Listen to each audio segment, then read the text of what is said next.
बिस्मिल्लाहिर्रहमानिर्रहीम। अस्सलाम वालेकुम दोस्तों, मैं हूं अदील शौकत और आप देख रहे हैं कुक विद अदील। दोस्तों उम्मीद करता हूं आप और आपकी फैमिली खैरियत से होंगे। अल्लाह आपको हमेशा खुश रखे, आबाद रखे।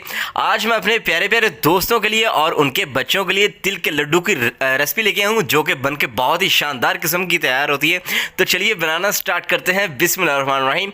कोई भी आप बर्तन ले लें और उसमें हमने 150 ग्राम तिल ऐड कर देने हैं। सफ़ेद तिल पंसारी की दुकान से आपको ईजिली मिल जाएंगे। इनका वज़न 150 ग्राम है और मीडियम टू लो फ्लेम पे हमने इसको रोस्ट करना है। रोस्ट क्यों करना है? इसलिए कि इनके अंदर जो ऑयल होता है वो एक्टिवेट हो जाएगा और हमें इसका भरपूर फ़ायदा होगा।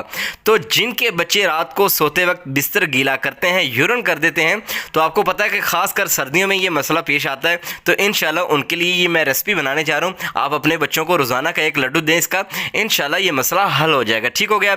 तो चलिए इनको अच्छे से हमने रोस्ट कर लेना है। दूसरी बात, इनके रोस्ट होने की निशानी ये है कि ये साइज़ में थोड़े से ना फूल जाएंगे। ठीक हो गया? तो चलिए हमने तकरीबन 4 से 5 मिनट के लिए हमने इनको ड्राई रोस्ट किया है, कोई चीज़ इसमें ऐड नहीं की। तो अब ये जो है रोस्ट हो चुके हैं, इन्हें कर देंगे एक साइड पे, प्लेट में ठंडा होने के लिए रख देंगे। चलें फिर से बर्तन लेंगे और इसमें हमने 1 टेबलस्पून घी को ऐड कर देना है। दोस्तों आप चाहें आप देसी घी भी ले सकते हैं, आप चाहें तो आप मेरी तरह डालडा घी या कोई और ले सकते हैं। ठीक हो गया? तो 150 ग्राम ही मैं यहाँ पे गुड़ की ढेलियाँ ऐड कर रहा हूँ। ठीक है? गुड़ को इस तरह से मैंने काट लिया था। मेरे पास बड़े बड़े ना ढेले थे, उनको मैंने काट के छोटा छोटा कर लिया। तो इंशाल्लाह ये देखते ही देखते मेल्ट हो जाएंगे और इनको मेल्ट होने में आसानी पैदा होगी। 2 टेबलस्पून आपने पानी भी ऐड करना है ताकि ये जल्दी से मेल्ट हो जाए। तो इंशाल्लाह माओ का जो शिकवा है वो दूर हो जाएगा। उनके लिए बेहतरीन एक गिफ्ट लेके आऊँ कि सर्दियों में आपको पता है कि ज़्यादातर मसला बच्चों में पाया जाता है। बच्चे जब सोते हैं, सुबह उठते हैं तो कपड़े भी गिले और बच्चे को सर्दी लगने का अंदेशा होता है। ठीक है? तो इंशाल्लाह आज के बाद ये मसाइल आपके सारे हल हो जाएंगे, टेंशन ख़त्म हो जाएगी। तो चलिए गुड़ आपका मेल्ट हो चुका है। अब यहाँ पे जब ये इस कंसिस्टेंसी में आ जाए, मज़ीद आपने 2 से 3 मिनट के लिए पकाना है। लेकिन दोस्तों यहाँ पे आपने बात गौर करनी है कि मैंने इसका जो फ्लेम है, आप देख रहे हैं कि मैंने लो ही रखा हुआ है। ठीक है? तो तसल्ली के साथ आपने इस रेसिपी को बनाना है, इंशाल्लाह आपको बड़ा ही फ़ायदा होगा। तो चलिए जब ये झाग सी बननी शुरू हो जाए, इस मौके पे आके हमने इसका एक टेस्ट करना है। उस टेस्ट के बगैर आपने इसको पास नहीं करना।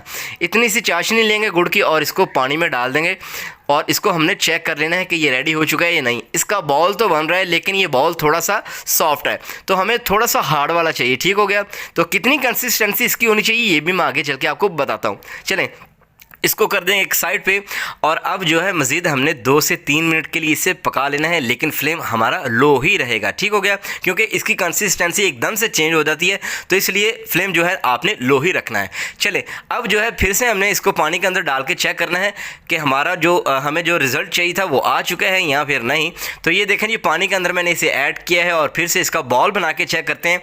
तो इस बार बॉल जो है इसका परफेक्टली आया है। बॉल बन तो रहा है लेकिन थोड़ा सा हार्ड है। ठीक है? यानी सॉफ्ट नहीं है और ये बहुत हार्ड भी नहीं होना चाहिए। इस चीज़ का आपने ख्याल रखना है, वरना हम बच्चों के लिए बना रहे हैं तो फिर बच्चों को खाने में मुश्किल आएगी। ठीक हो गया?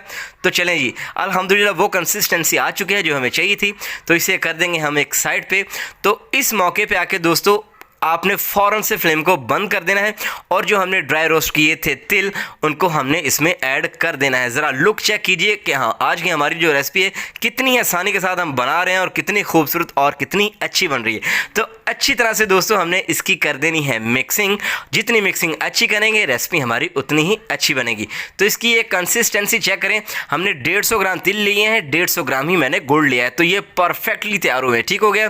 कोई भी चीज़ आपने कम या ज़्यादा नहीं करनी, हर चीज़ की एक रेशियो होती है, आपने इन चीज़ों को इसी रेशियो से यूज़ करना है। ठीक हो गया?